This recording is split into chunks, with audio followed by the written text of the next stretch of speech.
नमस्कार विद्यार्थी मित्रांनो, आज आपला सेतू अभ्यासक्रमाचा 10वा दिवस. आज आपण समांतर रेषांचे गुणधर्म, त्यामधील क्षमता विधाने, समांतर रेषा आणि त्यांची छेदिका यामुळे तयार झालेल्या कोनांच्या विविध जोड्या ओळखता येणे आणि त्या जोड्यांचे गुणधर्म अभ्यासणे आणि त्यांचे उपयोजन करणे. आता आपल्याला इथे समांतर रेषांची व्याख्या विचारलेली आहे आणि यामधील कोनांची नावं आपल्याला विचारलेली आहेत. त्यानंतर महत्त्वाचे मुद्दे म्हणजे आपल्याला इथे काही प्रॉपर्टीज दिलेले आहेत. दोन रेषांनी एकमेकींना छेदल्यावर तयार होणारे विरुद्ध कोन समान मापाचे असतात. रेषीय जोडीतील कोन परस्परांचे पूरक असतात, म्हणजे त्यांची बेरीज 180 अंश असते. दोन रेषांना एका छेदिकेने छेदले असता छेदनबिंदूजवळ 8 कोन तयार होतात. त्यानंतर आपल्याला इथे एक आकृती दिलेली आहे आणि त्या आकृतीमध्ये संगत कोनांच्या जोड्या, अंतरकोनांच्या जोड्या, बाह्य व्युत्क्रम कोनांच्या जोड्या आणि आंतरव्युत्क्रम कोनांच्या जोड्या दिलेल्या आहेत. आणि त्यानंतर संगत कोन, व्युत्क्रम कोन आणि अंतरकोन यांच्या आपल्याला गुणधर्म दिलेले आहेत, ते आपण पाहिलेलेच आहेत. त्यानंतर आपल्याला अंतरकोनांचे गुणधर्म म्हणजे त्याचं प्रमेय, अंतरकोनाचं प्रमेय, संगत कोनाचं प्रमेय आणि व्युत्क्रम कोनाचं प्रमेय हे दिलेलं आहे. आणि आज आपल्याला स्वाध्याय दिलेला आहे. स्वाध्याय खूप मोठा आहे. पहिला प्रश्न आहे, पर्याय निवडायचे, तो मराठी मीडियममध्ये व्यवस्थित वाचा. त्यानंतर दुसऱ्या प्रश्नामध्ये आपल्याला काही कृती दिलेल्या आहेत. आकृतीमध्ये कृती दिलेल्या आहेत. पहिली आकृती, तिची कृती आहे बाजूला. त्यानंतर दुसरी आकृती, तिची कृती दिलेली आहे. त्यानंतर पुढे तिसरी आकृती, तिची कृती दिलेली आहे. पक्ष ही सिद्धता आहे, पक्ष साध्य सिद्धता. आपल्याला ही सिद्धता लिहायची आहे. चौथ्या आकृतीमध्ये समलंब चौकोन आणि त्याच्या एका कोनाचं माप आपल्याला शोधायचं आहे. आणि तिसऱ्या प्रश्नामध्ये आपल्याला आकृत्यांवरील प्रश्न सोडवायचे आहेत. आणि शेवटी आपल्याला दोन रेषांना एका छेदिकेने छेदल्यामुळे तयार होणारे कोन आणि समांतर रेषांचे गुणधर्म, आपल्याला जर आणखीन जास्त याच्याविषयी माहिती हवी असेल तर लिंक दिलेली आहे. आता आपण सेमी इंग्रजी माध्यमाला सुरुवात करूयात. Day 10, standard 10. टॉपिक आहे पॅरलल लाईन्स. सब टॉपिक आहे properties of parallel lines, competency statements, identify the pairs of angles made by transversal of parallel lines and understand the properties of pairs of angles and make use of them. म्हणजे आपल्याला ट्रान्सव्हर्सलमुळे parallel लाईन्सचे जे angles तयार होतात त्याच्या properties आपल्याला माहीत हव्यात आणि त्या अँगल्सची नावं माहिती हवी आहेत. आणि आता आपण आठवूयात. Let's recall. Parallel lines means what? समांतर रेषा म्हणजे काय? समांतर रेषा म्हणजे काय आपण गेल्या वर्षी व्याख्या अभ्यासलेली आहे, तरी पण पुन्हा बघूयात. The lines in a same plane does not intersect each other are called parallel lines. म्हणजे एकाच प्रतलात असणाऱ्या परंतु एकमेकींना न छेदणाऱ्या रेषांना समांतर रेषा असं म्हणतात. कोप्लेनर शब्द लक्षात घ्या. कोप्लेनर म्हणजे एकाच प्रतलात असणाऱ्या परंतु एकमेकींना न छेदणाऱ्या. Right the names of angles made at points R and S. R आणि एस जवळ तयार होणाऱ्या अँगल्सची नावं लिहा. उदाहरणार्थ मी तुम्हाला सांगते, BRS, RSD, RSC, CSQ, त्यानंतर PRB, PRA याप्रमाणे, ARQ, BRQ याप्रमाणे आपण नावं लिहू शकतो. आता यावरून आपण काही इम्पॉर्टंट प्रॉपर्टीज पाहणार आहोत, इम्पॉर्टंट पॉईंट्स पाहणार आहोत. When two lines intersect the pairs of opposite angles form are congruent. हे आपल्याला माहीतच आहे. दोन रेषा एकमेकींना छेदतात तेव्हा विरुद्ध कोनांच्या जोड्या एकरूप होतात. The angles in a linear pair are supplementary, that is sum of angles is 180 degree.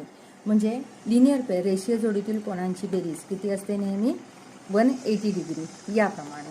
त्यानंतर वरील आकृतीसाठी याप्रमाणे पुन्हा आठवून देण्यासाठी. त्यानंतर two lines are intersected by transversal, 8 angles are formed at point of intersection. बघा, दोन रेषांना एका छेदिकेने छेदले असता किती कोनांच्या जोड्या तयार होतात, किती कोन तयार होतात? बघा, 1, 2, 3, 4, 5, 6, 7 आणि 8 कोन तयार होतात. बरोबर आहे. 8 अँगल्स फॉर्म होतात. आता आपल्याला अशा प्रकारे आपण आता अँगल्स म्हणजे पाहिल्या ह्या काही दोन रेषा एकमेकींना छेदतात तेव्हा प्रॉपर्टी. परंतु आता आपण दोन समांतर रेषा आहेत. In figure below line N is transversal of line L and line M the following pairs of angles are form. बघा, या आकृतीमध्ये LM या पॅरलल आहेत आणि N ही त्यांची काय आहे, ट्रान्सव्हर्सल आहे. आता यावरून आपण पुढील प्रश्नांची उत्तरे अभ्यासणार, म्हणजे पुढील प्रॉपर्टीज पाहणार आहोत. बघा आता इथे पेअर्स ऑफ करस्पॉन्डिंग अँगल्स कोणते कोणते आहेत? Angle A, angle P, angle B, angle Q, angle C, angle R and angle D and angle S. हे झाले करस्पॉन्डिंग अँगल्स. त्यानंतर पेअर्स ऑफ इंटिरियर अँगल्स कोणते कोणते येतील? Angle D, angle P, angle C, angle Q. त्यानंतर pairs of alternate angles कोणते कोणते येतील? त्यामध्ये आता अल्टरनेट अँगल्समध्ये दोन टाईप आहेत, एक एक्सटिरियर आणि एक इंटिरियर. आता एक्सटिरियर कोणते असतील? Angle A and angle R आणि अँगल B आणि अँगल S. त्यानंतर इंटिरियरमध्ये कुठले असतील? Interior pairs of alternate interior angles, angle D and angle Q, angle C and angle P. अशा प्रकारे हे पेअर्स आले. आता आपण ह्या पेअर्सच्या प्रॉपर्टीज पाहणार आहोत. बघा पहिली प्रॉपर्टी आहे, when one pair of corresponding angles is congruent then all the remaining pairs are congruent. एक करस्पॉन्डिंग अँगलची पेअर कॉन्ग्रुएंट असते त्यामुळे उरलेल्या सगळ्या पेअर्स कॉन्ग्रुएंट असतात. When one pair of alternate angles is congruent then all the remaining pairs are congruent. When sum of म्हणजे alternate angle पण त्याप्रमाणेच आहे प्रॉपर्टी, परंतु पुढची जी प्रॉपर्टी आहे, when sum of interior angles on one side of the transversal is 180 degree then sum of other pairs is also 180 degree. म्हणजे one pair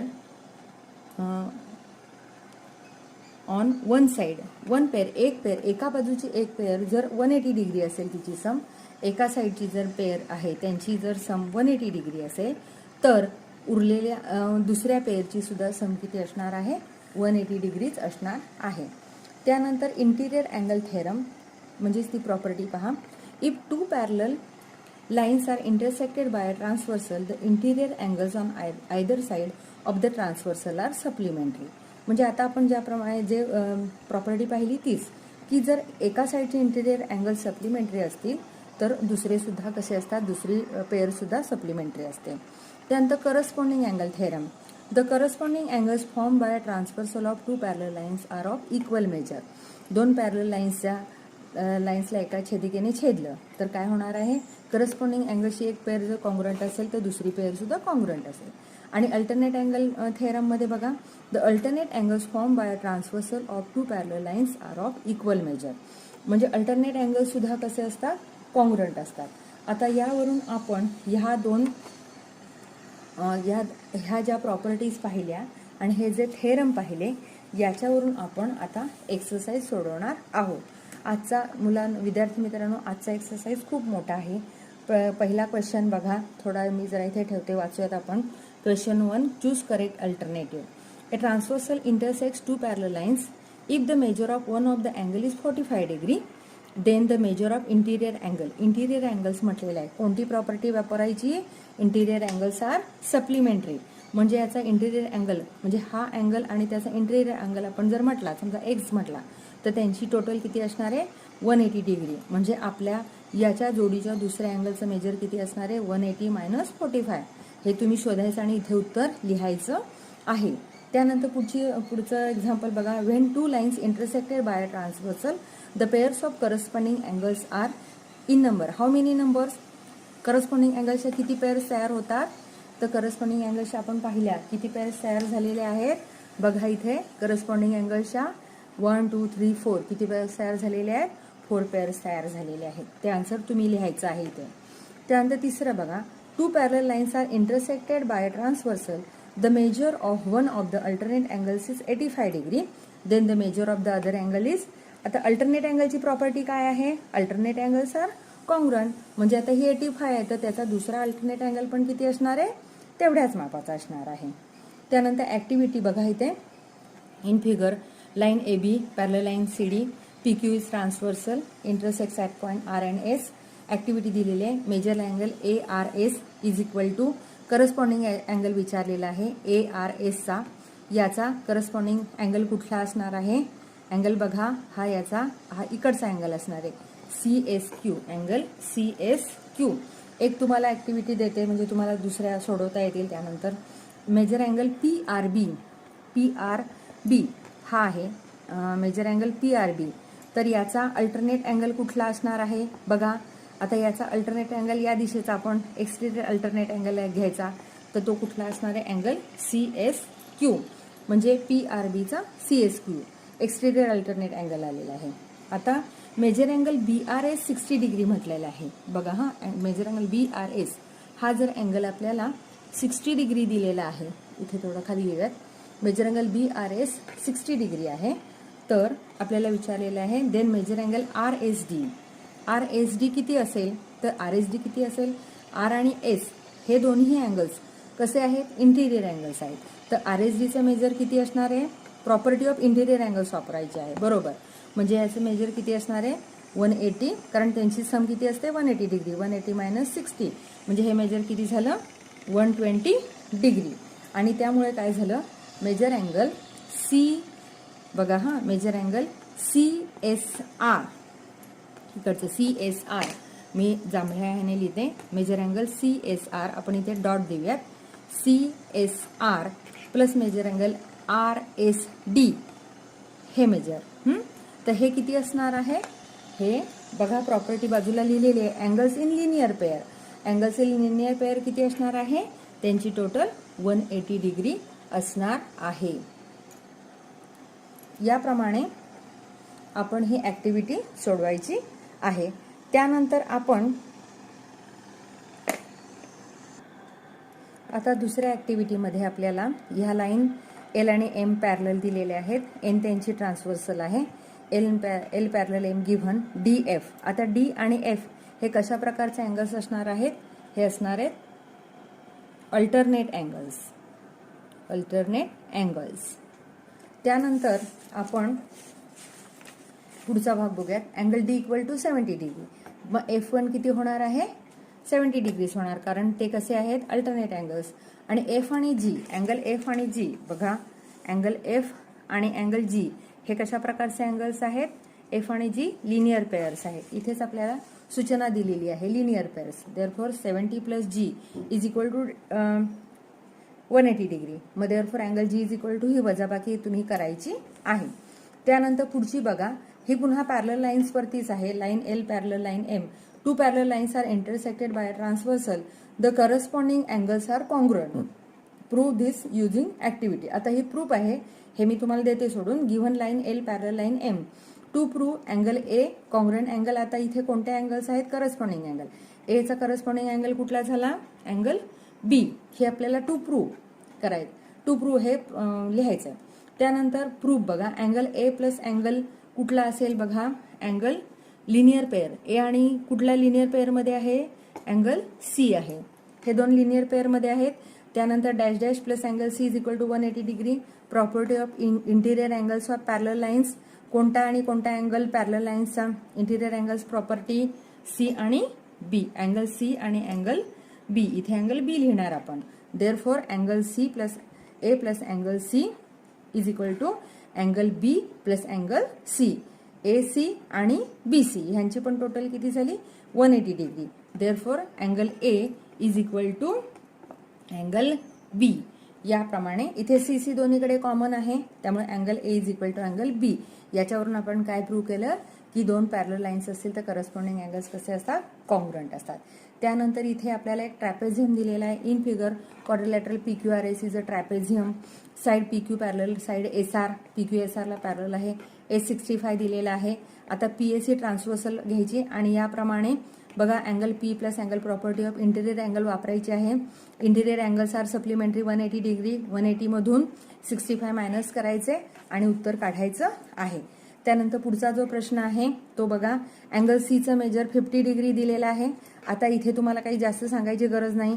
यावरून तुम्ही अल्टरनेट अँगल्सच्या जोड्या आणि करस्पॉन्डिंग अँगल्स सेम मेजर लिहून तुम्ही अँगल्सची मापं लिहू शकता. हा सोपा प्रश्न आहे, हा तुम्ही सोडता. हे आपल्या आजच्या एक्सरसाइजमधलं शेवटचं एक्झाम्पल आहे. In figure line P parallel line Q. Line R is their transversal. Using figure find the value of X. इथे आपल्याला PQ पॅरलल दिलेले आहेत, R ही त्यांची ट्रान्सव्हर्सल आहेत आणि त्यावरून आपल्याला या दोन अँगल्सच्या मापांवरून आपल्याला X ची व्हॅल्यू काढायची आहे. आता इथे पहा, आपण हे थोडं कठीण म्हणण्यापेक्षा ॲप्लिकेशनचं एक्झाम्पल आहे. इथे बघा 3x आणि 12 हे जे दोन अँगल्स आहेत या लाईन्सचे, तर हे दोन अँगल्स आपल्याला कशा प्रकारचे अँगल्स दिसत आहेत?